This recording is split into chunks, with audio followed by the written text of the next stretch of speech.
Bonjour à tous. Aujourd'hui, je vais vous montrer comment réaliser des formes sur InDesign. Plusieurs types de formes qui existent. Il y a les formes de base, donc qu'on va retrouver ici à droite.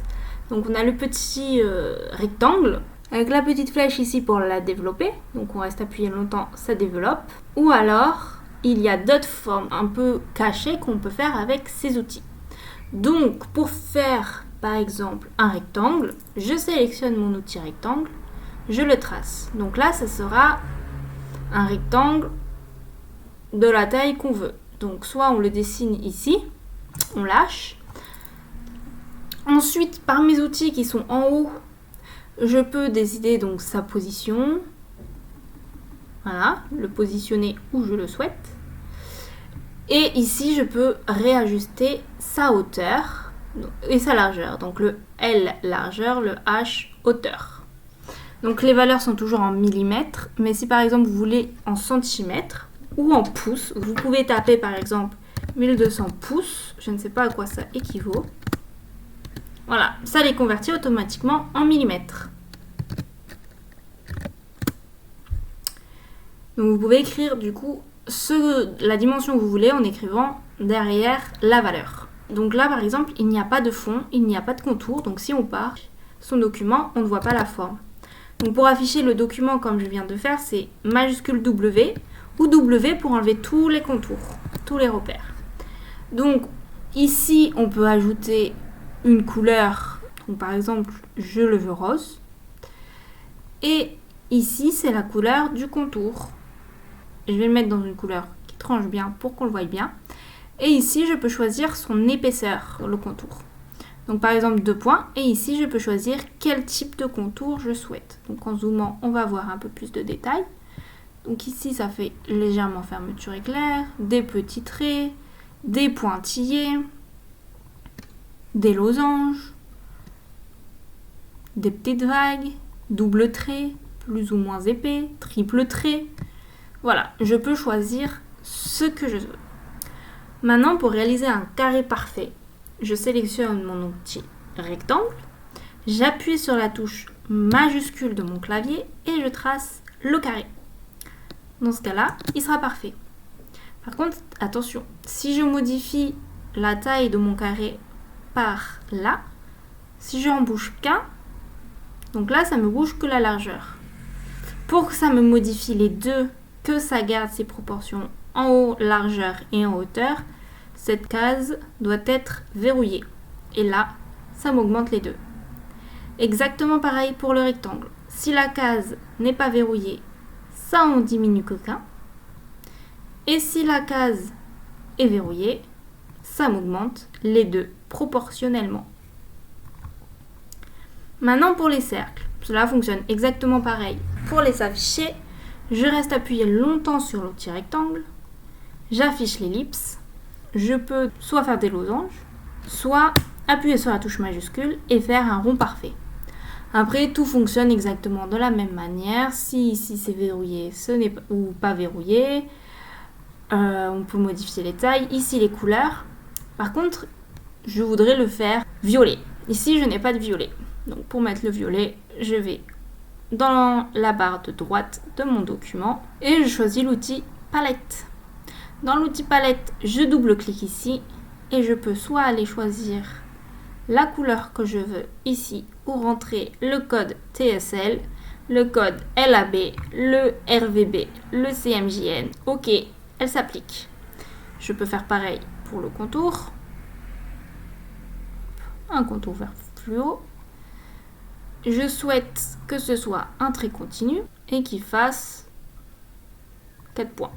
Maintenant, pour faire un polygone, pareil, je sélectionne, j'ai un polygone. Donc, toujours pareil, on n'appuie pas sur la touche majuscule, il a les proportions qu'on lui donne avec la souris. Je clique sur la touche majuscule, les proportions sont toujours égales en hauteur et en largeur. C'est une forme parfaite. Je peux également modifier sa couleur et son contour. Maintenant, pour faire un triangle, je garde mon outil polygone. Je double-clique sur mon document ça va m'ouvrir cette page. Donc là, on peut choisir la largeur, la hauteur, bon, généralement, on les dessine, et le nombre de côtés. Donc pour un triangle, il nous faut 3 côtés. Ok. Et je peux tracer mon triangle, exactement pareil. Maintenant, pour faire un triangle rectangle. Un triangle rectangle, comme on l'a vu en cours de géométrie au collège, c'est un triangle qui a un angle droit. Et ici, le seul outil qui nous permet d'avoir un angle droit, c'est l'outil rectangle. Donc on va venir sélectionner mon outil carré. Je vais faire un carré parfait, donc en appuyant sur la touche majuscule. Et là, c'est bien, on a un carré. Donc il y a une chose qui est assez pratique, c'est qu'on a un outil, juste ici, la flèche, l'outil sélection rapide, qui nous permet de sélectionner et de modifier un seul côté. Donc là, par exemple, je le sélectionne. Vous voyez, là, les 4 sont blancs. Soit je le sélectionne comme ça, celui-ci devient bleu, je supprime et ça fonctionne. Soit je passe comme ça, je le supprime et ça fonctionne. J'ai un triangle rectangle. Maintenant, comment former une étoile? Pour former une étoile, il faut prendre l'outil polygone. On double-clique. Donc une étoile a 5 branches. Et en marge d'étoile, pour avoir une étoile parfaite, c'est environ 45%. Bon, là, il me l'a dessiné d'office. Sinon, je peux la dessiner moi-même.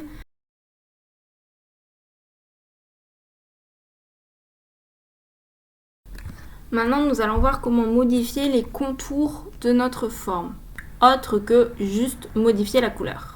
Donc par exemple, je souhaite que ce carré ait des contours. Pour ce faire, je vais le sélectionner.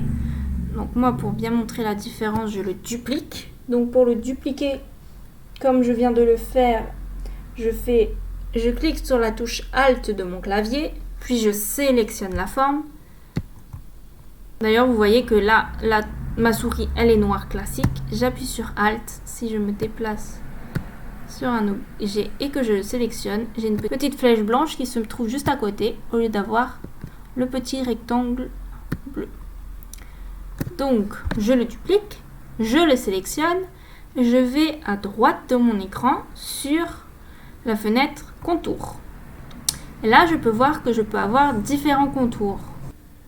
Donc on va choisir un contour d'une autre couleur pour bien voir la différence. Voilà, plus ou moins arrondi. On voit que là, c'est légèrement arrondi. Ici, ils sont rectangulaires. Et ici, ils sont légèrement plus petits. Donc là, si le contour il est à l'extérieur de la forme, au milieu, dehors de la forme.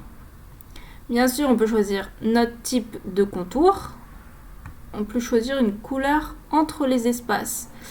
Donc par exemple, bon là du coup on pourrait choisir qu'elle soit à l'intérieur, mais on peut faire un bordeaux tricolore. Maintenant, on va voir comment créer des effets arrondis sur ma forme. Donc pour cela, je sélectionne ma forme, je vais dans Objet, Option d'arrondi.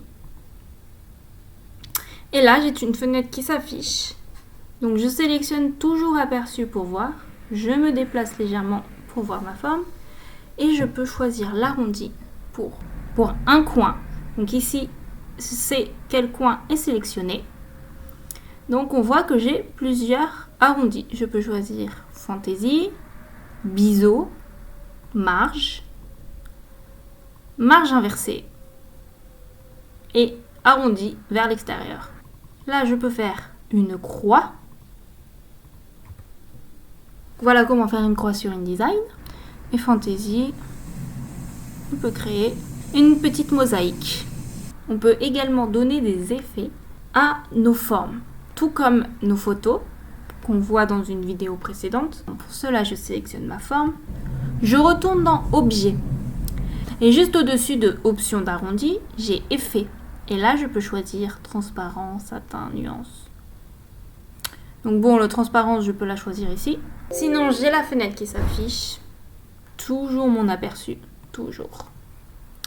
Et je souhaite lui mettre une ombre.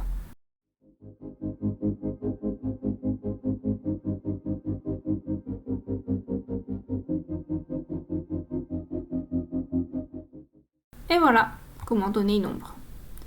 Pour revoir les différents effets, je vous invite à les tester. C'est assez rigolo quand on découvre un logiciel de tester par soi-même. Maintenant, à partir de ces images, je vais vous montrer comment créer une grille. Pour cela, je vais sélectionner, donc on va le faire à partir de cercles. Je vais sélectionner mon outil ellipse.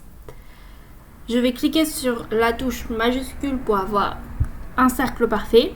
Et je peux augmenter les lignes et les colonnes. Et à partir de là, créer des grilles. Par exemple, on peut dire que c'est une barre de progression. J'ai 5 points sur 5 points. Comment je le maîtrise? Et pour changer les couleurs, je sélectionne juste les couleurs que je souhaite modifier. Donc vert, je maîtrise, rouge, je ne maîtrise pas.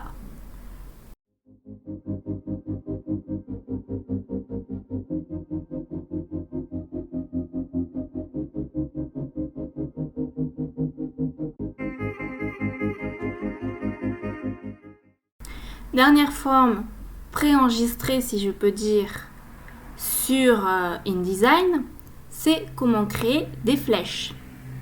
Pour cela, je sélectionne mon outil trait. Je dessine un trait. Donc pour qu'il soit parfaitement droit, j'appuie sur ma touche majuscule. On voit qu'il est bien droit. Je vais dans contour à droite. Je choisis une épaisseur de 2 points par exemple. Pour ma flèche, je choisis un trait continu. Le début, c'est ce qui se trouve juste ici sur ma flèche. Et la fin, c'est ce qui se trouve juste ici.